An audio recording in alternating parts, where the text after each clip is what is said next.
저는 평범한 은평 시민입니다. 특별한 사람만이 정치를 하는 것이 아니라 평범한 시민도 정치를 할 수 있다고 생각합니다. 아니 어쩌면 오히려 평범한 시민이 하는 정치가 우리들의 고민을 잘 이해하고 우리의 어려운 점을 잘 해결할 수 있을 거란 생각에 출마를 결심하게 되었습니다. 가장 큰 계기는 세월호 참사라고 말씀드릴 수 있을 것 같습니다. 2014년 4월 그 참사가 일어났을 때 저는 중국에 있었고 아무것도 할 수 없다는 생각에 굉장히 큰 부채감을 느꼈습니다. 그리고 2016년 한국으로 귀국했을 때 실제로 와서 보니까 아무것도 해결된 것이 없고 가족분들은 거리에서 싸우고 계셨습니다. 당시 총선 때 박주민 의원, 당시 후보였죠. 은평갑에 공천이 돼서 왔습니다. 세월호 변호사로 불리던 박주민 의원이 공천받아 오게 되었고 저는 자연스럽게 자원봉사로 결합하게 되었습니다. 또 그렇게 자원봉사 활동을 하면서 같이 자원봉사로 온 세월호 가족분들을 만나게 되었고 인연이 돼서 세월호 활동과 함께 민주당에 입당을 하게 됐고 이렇게 오늘날까지 이어오게 되었습니다. 세월호 참사 이후에 사회가 무엇을 고민해야 되는지 근본적인 질문들을 던지기 시작했는데 네네. 그런 질문들을 만나면서 이병도 후보님의 삶도 많은 변화가 있었던 것 같네요. 네, 맞습니다. 네. 그러니까 세월호 참사가 우리 사회의 여러 가지 모순들을 되게 잘 보여주는 그런 일이었다고 생각하거든요. 그리고 평범한 시민이었던 저도 변할 수밖에 없었던 그런 계기가 됐던 것 같습니다. 네. 수색 역세권 개발, 서부 경전철 조기 착공, 자영업자 카드 수요 경감, 도시 재생 이렇게 4대 주요 공약이라고 말씀드릴 수 있는데요.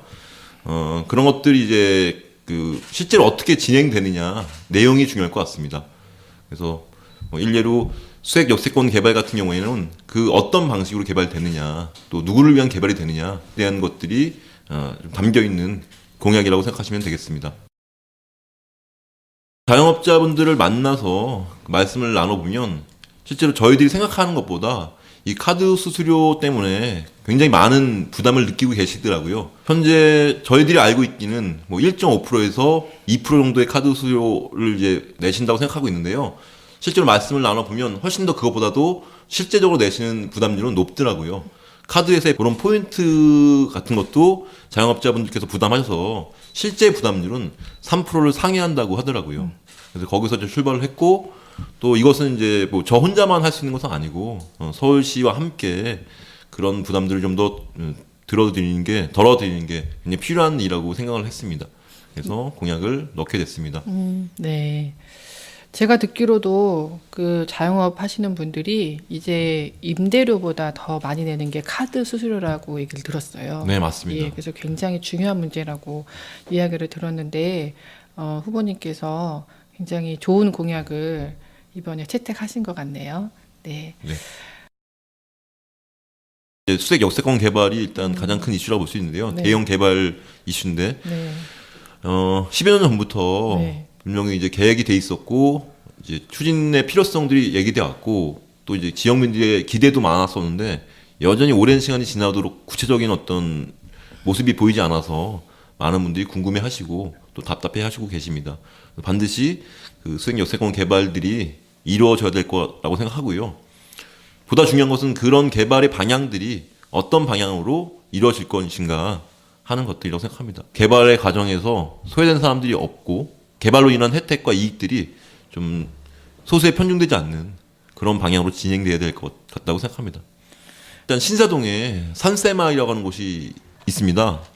대표적인 어떤 도시재생 사업의 성공 사례로 평가되고 있는데 사실 편백마을도 이제 비슷한 상황이었거든요. 그러니까 좀 산 쪽에 가까워서 교통도 불편하고 어떤 대규모 개발이 이제 어려운 상황이고 그렇다면 그곳을 어떤 지역민들이 지속적으로 살 수 있고 또 보다 생활 환경들이 좀 더 안전하고 편리할 수 있도록 만드는 도시재생 사업이 필요할 것 같습니다. 그래서 지역민들의 요구도 있고요.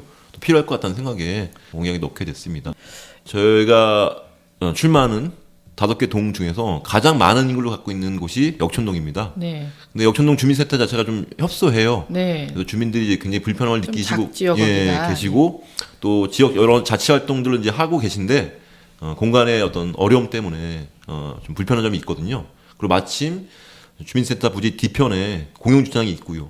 그래서 그것들을 이제 좀 합쳐서 그것들을 리모델링 통해서 주민들이 사용할 수 있는 공간도 만들고 또 불편한 주민센터 공간도 확대하고 이런 것들이 기본적인 계획이고요.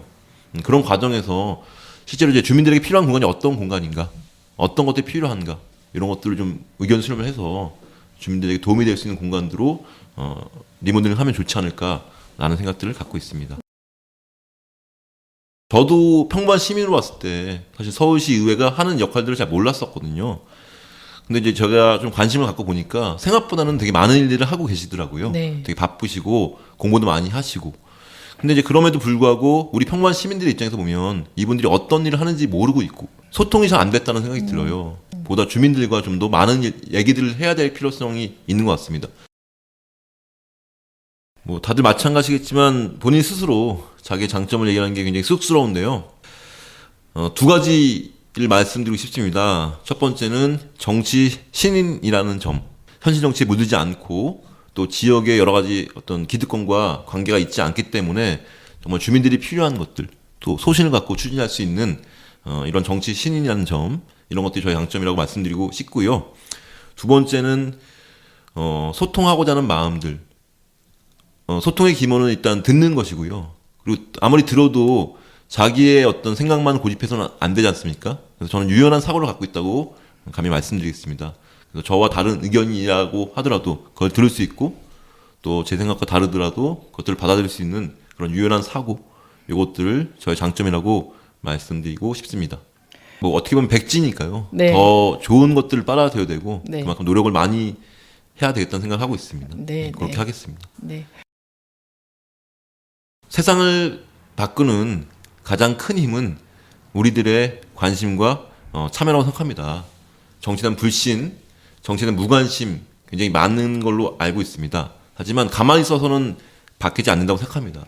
여러분들의 관심과 참여가 보다 살기 좋은 은평을, 보다 살기 좋은 우리 서울을, 보다 나은 세상을 만드는 가장 큰 힘이라고 생각합니다. 저와 함께 보다 살기 좋은 세상을 위해서 함께해 주십시오. 이병도와 함께해 주십시오.